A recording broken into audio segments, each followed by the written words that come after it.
Hey, how's it going? Today I'm going to go over how to draw a Chibi Godzilla. Not just a cute Godzilla, this is going to be a straight, really chibi version of Godzilla, and you'll see what I mean, okay?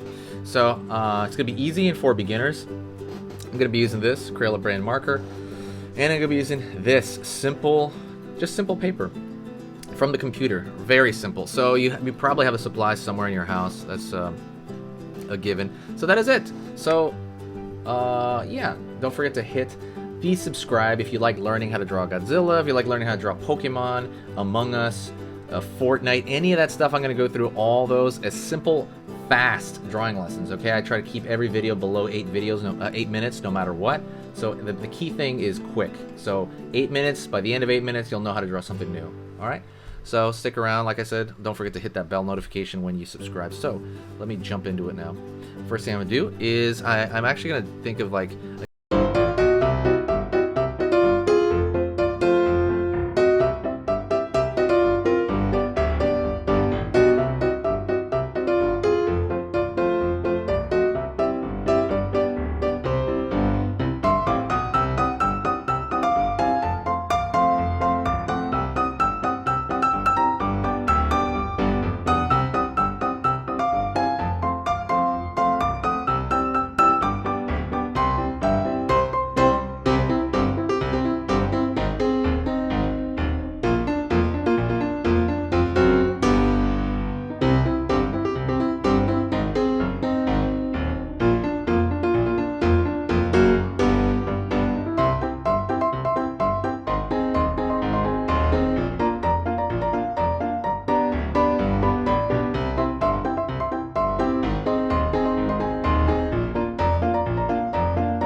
a tail out there.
Gonna show that that's going on.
is